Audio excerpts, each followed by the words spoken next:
Welcome to our channel APs study material. जैसा कि हम हिंदी का लेसन प्लान डिस्कस कर रहे थे, तो आज हिंदी लेसन प्लान थर्ड है ये। तो पहले हम देखेंगे हिंदी में लेफ्ट हैंड साइड पे हम क्या डालेंगे, दिनांक, विषय हिंदी, उपविषय पद। आज हम पद का देखेंगे लेसन प्लान, प्रकरण नीति के दोहे। ठीक है। फिर राइट हैंड साइड पे हम डालेंगे कक्षा, क्लास, जो भी क्लास होगी वो, समय, अवधि, जो भी टाइम होगा वो 30 मिनट या 25 मिनट या 35 मिनट्स जो भी होगा वो हम यहाँ डालेंगे। फिर चक्र, पीरियड, जो भी होगा उसको हम यहाँ डालेंगे। प्रकरण जो भी हमारा होगा उसे हम अंडरलाइन करेंगे। ठीक है, जो भी टॉपिक होगा उसे हमेशा अंडरलाइन करेंगे। फिर आ जाता है हमारा सामान्य उद्देश्य। सामान्य उद्देश्य जो हमारे गद्य में थे वही पद में भी रहेंगे। ठीक है। फिर आ जाता है हमारा विशिष्ट उद्देश्य।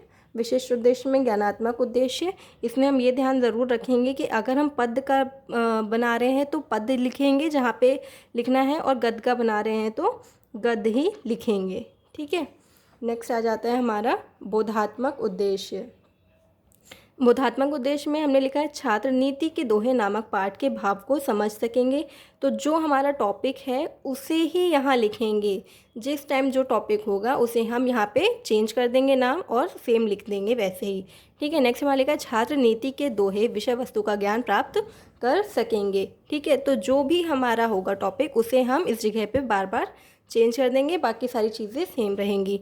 फिर आ जाता है हमारा भावात्मक उद्देश्य। भावात्मक उद्देश्य में भी हमने ये लिखा है छात्र नीति के दोहे नामक पाठ के विचारों का उल्लेख कर सकेंगे। छात्र बोलकर अभिव्यक्ति करने की योग्यता एवं अन्य विषय साहित्य की जानकारी कर सकेंगे। उसके बाद आ जाता है हमारा कौशलात्मक उद्देश्य। ठीक है। इसमें भी हम ध्यान देंगे, हमने यहाँ लिख रखा है छात्र नीति के दोहे नामक पाठ से शिक्षा ग्रहण करेंगे। तो जिन जिन जगह पे नीति के दोहे हैं, जहाँ पे आप जो टॉपिक लेंगे उसे वहाँ पे लिखेंगे। ठीक है। फिर हो जाता है हमारा सहायक सामग्री। जो भी हम टीचिंग के टाइम पे चीज़ें यूज़ करते हैं उसे हम यहाँ पे लिखेंगे, जैसे duster, marker, black board, pointer आदि। ठीक है। नेक्स्ट आ जाता है हमारा प्रस्तावना प्रश्न। मोस्ट इम्पॉर्टेंट, लेसन प्लान में सबसे इम्पॉर्टेंट होता है हमारा प्रस्तावना प्रश्न। ठीक है। तो इसे देख लेते हैं।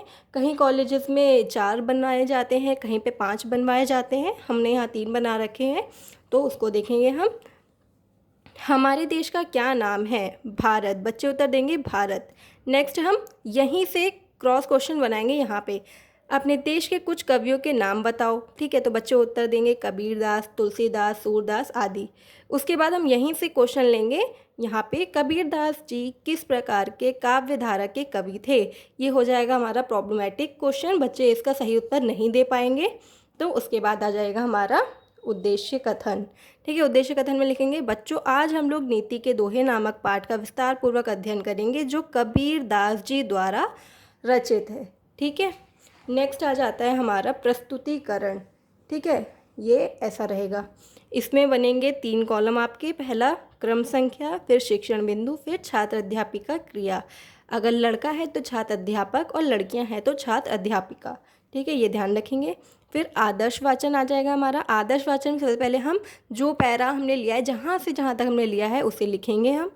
उसके बाद हम लिखेंगे छात्र अध्यापिका उचित लक्ष्य तथा आरोह अवरोह को ध्यान में रखकर पद्यांश का आदर्श वाचन करेंगी। यहाँ ध्यान देंगे, हमने लिखा है पद्यांश का। ठीक है। क्योंकि ये पद का है तो हम यहाँ लिखेंगे पद्यांश का। नेक्स्ट आ जाएगा हमारा अनुकरण वाचन। इसमें हम लिखेंगे छात्र अध्यापिका उचित लय ताल के साथ विद्यार्थियों से अनुकरण वाचन करवाएगी। फिर आ जाता है हमारा उच्चारण विधि। तो उच्चारण विधि में जो भी हमने चैप्टर पढ़ाया है उसमें जो टफ वर्ड होंगे, जो बच्चे नहीं बोल पा रहे होंगे, उन्हें हम यहाँ पर लिख देंगे, जैसे श्वास, संबंध और द्वार। ठीक है। फिर आ जाता है नेक्स्ट हमारा शब्द अर्थ। इसमें 3 कॉलम बनाएंगे, शब्द, अर्थ, विधि और स्पष्टीकरण। ठीक है। जो हम ब्लैक बोर्ड पे लिखवाएंगे उसको हम यहाँ पे लिखेंगे, जैसे जो भी हमने पढ़ाया उसमें से कुछ भी हम ले सकते हैं। तो हमने यहाँ पे लिया है औषधि, अर्थ में लिखेंगे दवा, विधि पर्यायवाची, और स्पष्टीकरण हम देंगे कि औषधि को दवा भी कहा जाता है। ठीक है। इसी तरह हमने लिया है कटुक, मतलब अर्थ हुआ उसका कड़वा, विधि पर्यायवाची, और स्पष्टीकरण में कटुक मतलब कड़वा होता है। ठीक है। ऐसे ही देखेंगे नेक्स्ट साले, अर्थ मतलब भेदता, विधि वाक्य प्रयोग, और स्पष्टीकरण में हम देंगे साले मतलब भेदता हुआ। ठीक है। इस तरीके से हम ये बनाएंगे। नेक्स्ट आ जाएगा हमारा छात्र अनुक्रिया। ठीक है। जो हमने ये बनाया है वैसे ही ये भी बनेगा। ठीक है। क्योंकि इसी के जो बच्चे उत्तर देंगे वो हम यहाँ लिखेंगे। तो पहले इसमें हम इसको देख लेते हैं। इसमें हम 4 कॉलम बनाएंगे। पहला हमारा छात्र अनुक्रिया, शिक्षण बिंदु, सहायक सामग्री और शामपट कार्य। ठीक है, तो पहला जब हमने ये लिखा यहाँ पे आदर्श वाचन में, उसके सामने हम लिखेंगे सभी छात्र छात्राएं ध्यानपूर्वक सुनेंगे, क्योंकि इस टाइम पे टीचर पढ़ा रहा होगा तो बच्चे क्या करेंगे, सुनेंगे। नेक्स्ट आता है हमारा अनुकरण वाचन। इधर पे इसके सामने लिखेंगे शिक्षिका के आदेश अनुसार पद्यांश का बच्चे अनुकरण करेंगे। ठीक है, इस टाइम पे बच्चे पढ़ेंगे तो वो लिखेंगे। और इसके बाद उच्चारण विधि हमारी ये वाली आ जाएगी, तो इसके सामने हम यहाँ पे क्या लिखेंगे, छात्र उच्चारण करेंगे, अर्थ बताएंगे एवं ध्यानपूर्वक सुनेंगे। ठीक है, फिर आ जाता है हमारा शिक्षण बिंदु। शिक्षण बिंदु के यहाँ पे लिखेंगे सामने वाचन विधि, उसके नीचे लिख देंगे हम अनुकरण वाचन विधि। सहायक सामग्री, सहायक सामग्री में जो भी हमने टीचिंग के टाइम पे टीचिंग एड अपना बनाया है उसे हम सहायक सामग्री में यहाँ पे मिनिएचर के तौर पे लगाते हैं। ठीक है, जैसे हमने कबीरदास पढ़ाया है तो हमने यहाँ पे कबीरदास जी की फ़ोटो लगा दी है। ठीक है, इसको हमने टीचिंग एड की तरह यूज़ किया। नेक्स्ट हमारे नीचे इसके आ जाते हैं, जो हम टफ वर्ड लेते हैं वो यहाँ पे हम लिखते हैं। ठीक है, जैसे मैंने श्वास, श्रवण और द्वार, ठीक है, जो उच्चारण विधि के टाइम पे हमने लिखा था उन्हें हम इसमें लिख देंगे। ठीक है, शामपट कार्य में जो हम शब्द अर्थ बता रहे थे वो शामपट कार्य में लिखेंगे, जो वहाँ लिखेंगे उसी को हम यहाँ पर भी लिखेंगे। ठीक है, नेक्स्ट आ जाता है हमारा पद अंश स्पष्टीकरण। पद्यांश में क्या होता है, गद्य में ऐसा कुछ भी नहीं होता है। ठीक है, लेकिन पद्यांश में पद अंश स्पष्टीकरण एक होता है। ठीक है, इसमें हम 2 कॉलम बनाएंगे, शिक्षण बिंदु, छात्र अध्यापिका क्रिया। तो पहले हम ये हेडिंग डालेंगे विषय वस्तु, तो जहाँ से जहाँ तक हमने पैरा लिया है उसको लिखेंगे। फिर अंश स्पष्टीकरण, जो भी हमारा पैरा था उसको हम यहाँ पे उसका स्पष्टीकरण देंगे। ठीक है, जैसे कि मैं आपको दिखाती हूँ ये। ठीक है, ये हमारे लेसन प्लान के सबसे आगे लगता है। जैसे हमने यहाँ दुर्बल से लेकर के कहाँ तक, फल होए तक लिया, तो हम इतना ही प्रिंट आउट अपने में लेसन प्लान में सबसे फ्रंट पे लगाएंगे। और जो हमने ये पढ़ाया है इसी का स्पष्टीकरण हिंदी में हम यहाँ पर लिखेंगे पूरा। जितना हम लेंगे उतना पूरा हम यहाँ स्पष्टीकरण देंगे उसका।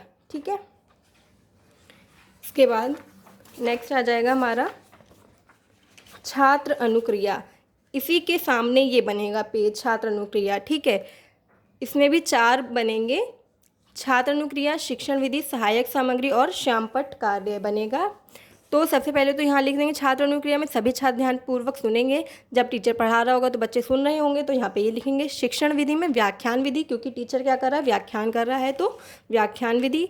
सहायक सामग्री में हमने जो भी लिया है सहायक सामग्री, ठीक है, वो लेंगे, क्योंकि पैरा लिया है तो पैरे का यहाँ पे लगा दिया। बुक से पढ़ा रहे हैं तो बुक का भी लगा सकते हैं। जितना पैरा जहाँ से जहाँ तक लिया उसको हम यहाँ पे लगा देंगे। शामपट कार्य में सेम वही लिखेंगे जो हमने पीछे लिखा हुआ है।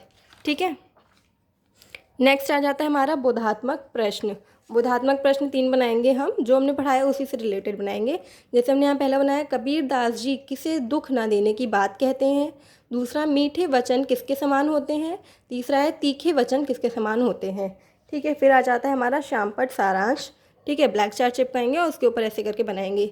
लेफ्ट हैंड साइड में हम दिनांक, विषय, उपविषय और प्रकरण लिखेंगे। हमेशा ध्यान रखेंगे कि जो भी हमारा टॉपिक है उसे हमेशा हम अंडरलाइन करेंगे।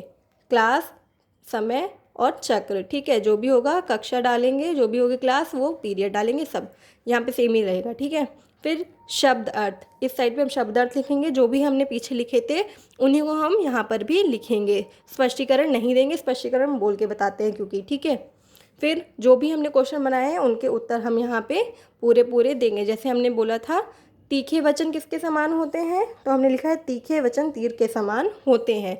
तो यहाँ पे पूरे पूरे हम उत्तर देंगे। ठीक है, इसके बाद आ जाता है हमारा कक्षा कार्य एवं निरीक्षण। ठीक है, इसमें लिखेंगे छात्र अध्यापिका प्रश्नों के उत्तर को उत्तर पुस्तिका में उतारने का निर्देश देकर कक्षा का निरीक्षण करेगी। ठीक है, पुनरावृत्ति प्रश्न, जैसे कि हमेशा मैं बताती हूँ कि पुनरावृत्ति प्रश्न में हम क्या ले सकते हैं, मिलान या सही गलत या रिक्त स्थान, इस तरीके की चीज़ें हम ले सकते हैं। तो यहाँ हमने क्या लिया है, मिलान लिया हुआ है। ठीक है, तो जो हमने पढ़ा है उसी से रिलेटेड यहाँ पर लेंगे। ठीक है, उसके बाद आ जाता है हमारा गृह कार्य। ठीक है, तो गृह कार्य में हम देंगे बच्चे दोहे को याद करके आएँ। गृह कार्य देने के बाद हमारा लेसन प्लान कंप्लीट हो जाएगा। ठीक है, तो ये वीडियो यहीं पे ख़त्म होती है। मुझे लगता है अगर आपको वीडियो से हेल्प मिलेगी लेसन प्लान बनाने में तो आप चैनल को लाइक करें, शेयर करें, सब्सक्राइब करें। Thank you.